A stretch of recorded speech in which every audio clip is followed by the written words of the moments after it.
Une mère blanche donne naissance à des jumelles noires. 10 ans plus tard, elle a une surprise encore plus grande.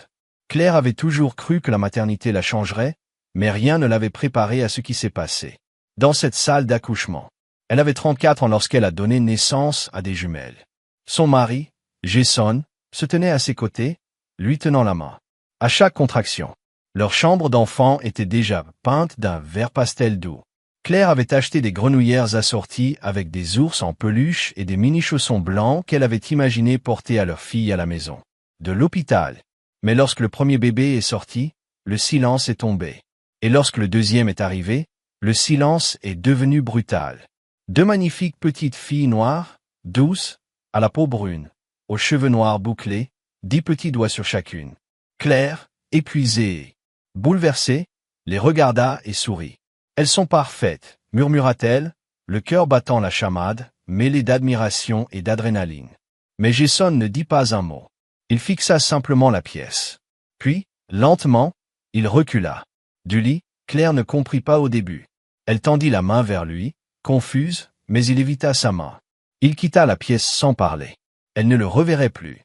Le lendemain matin, une infirmière tendit à Claire une enveloppe manille. À l'intérieur se trouvaient les papiers du divorce. Pas de mots, pas d'explication, juste un silence. Les rumeurs commencèrent presque immédiatement. Les infirmières chuchotaient. Des amis qui cessaient de répondre à ces messages. Même ses propres parents posaient des questions difficiles d'une voix étranglée. Claire, sa mère, lui demanda, au téléphone, « Y a-t-il quelque chose que tu dois nous dire ?» Mais Claire ne broncha pas. Elle connaissait la vérité. Elle n'avait pas trompé. Elle n'avait pas menti. Elle n'avait rien fait de mal. Et ses filles, ces 2 petites vies parfaites, étaient à elle. C'était tout ce qui comptait. Elle les appela Zaria et Zania et les éleva seules. Claire quitta la banlieue pour s'installer dans un modeste 2 pièces dans un quartier populaire où personne ne posait trop de questions. Elle trouva un emploi dans un centre communautaire et commença à travailler comme comptable indépendante. Le soir, elle vendait sa bague de fiançailles, achetait une voiture d'occasion et consacrait tout ce qu'elle avait à ses filles. Zaria était la plus calme, attentive et observatrice, avec un amour pour les puzzles et les pulls d'hiver. Elle se blottissait avec des livres 2 fois plus grands qu'elle et restait assise en silence pendant des heures, absorbant. Zania était audacieuse, pétillante et pleine de questions. Toujours en train de choisir son pyjama, couverte d'étoiles qui dansait toujours dans le salon avec des chaussettes dépareillées et un large sourire. Claire s'était fait une promesse dès le début, elle ne cacherait rien. Quand les filles ont commencé à poser des questions sur leur apparence, elle y a répondu avec douceur. Elle leur a parlé de la mélanine, de la génétique, de l'amour. Elle leur a expliqué que la couleur de peau ne définissait pas leur valeur et que les familles ne se construisaient pas par la biologie, mais par les liens. Certaines nuits encore, Claire restait éveillée, se demandant d'où elles avaient hérité ces yeux marron profonds, cette peau radieuse, ces boucles parfaitement bouclées. Elle a soumis un test ADN une fois. L'un de ces tests en ligne. Des kits qui promettaient de tout révéler, mais les résultats n'expliquaient pas grand-chose. Des ascendances mixtes, des inconnus lointains, mais pas de famille proche, pas de réponse magique. Alors Claire a fait ce que font les mères. Elle a avancé. Elle a applaudi les pièces de théâtre à l'école. Elle a tressé ses cheveux avant de se coucher.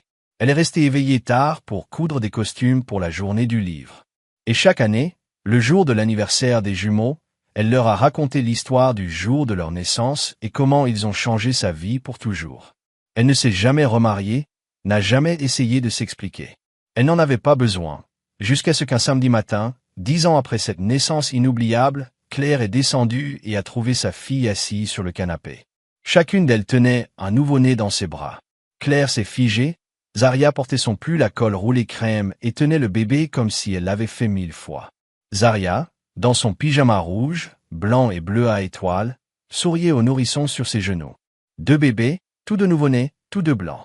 La voix de Claire se bloqua dans sa gorge. Les filles, quoi? Qu'est-ce que c'est? Les jumelles. Levèrent les yeux.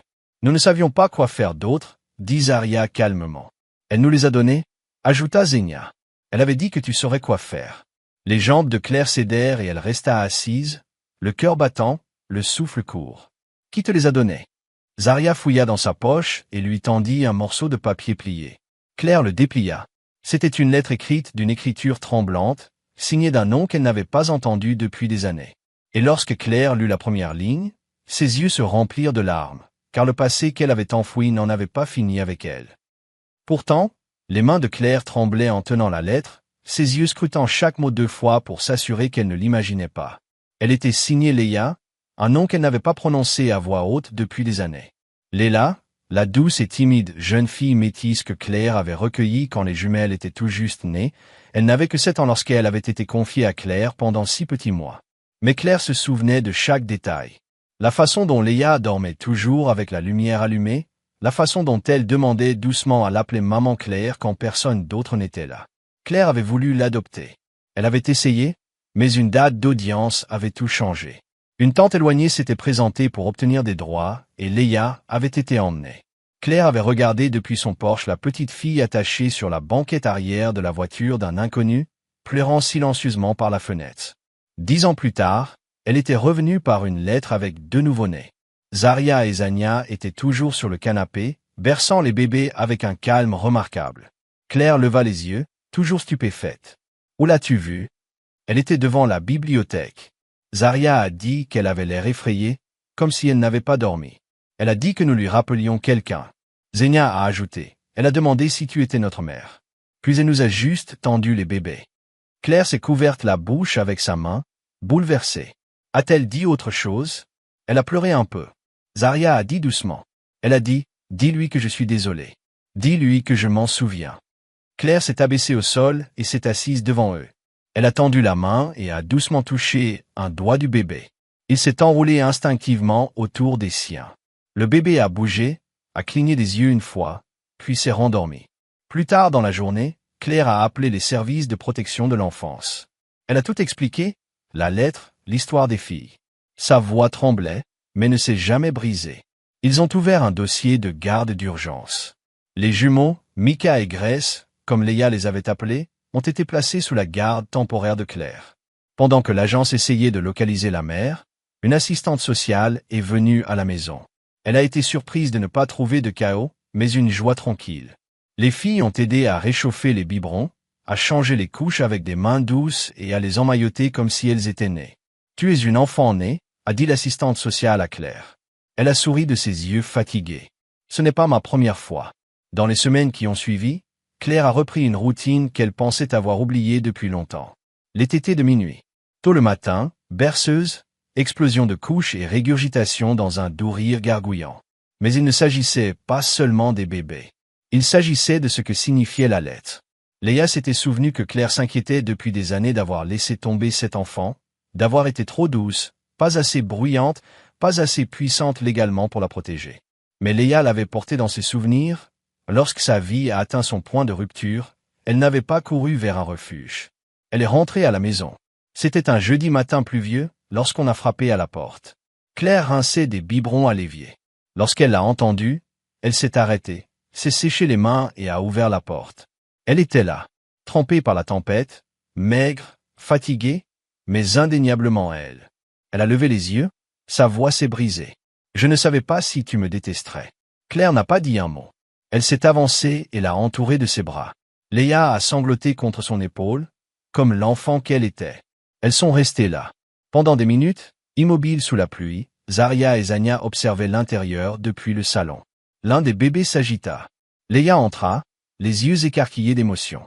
Elle se dirigea vers le canapé et s'agenouilla à côté des nouveau-nés. « Je ne savais pas quoi faire, » murmura-t-elle. « Je voulais bien faire pour eux, mais je ne pensais pas pouvoir le faire. » Claire lui toucha doucement l'épaule. « Tu as fait la chose la plus courageuse que tu pouvais faire. Tu les as amenés à quelqu'un qui les aimerait. » Leia leva les yeux. « Est-ce que tu peux encore rester ?» La voix de Claire ne trembla pas. « Tu n'es jamais parti. » Les semaines suivantes, Leia resta dans la chambre d'amis. Elle commença une thérapie. Elle rencontra une assistante sociale et commença à construire son prochain chapitre. Claire ne la pressa pas. Elle écouta, l'aida et l'aima. Un soir, alors qu'elle pliait le linge ensemble, Leia se retourna et dit « Je rêvais de ta maison. Pas des meubles, juste de ce sentiment. Je ne l'ai jamais oublié. » Claire lui serra la main. Moi non plus.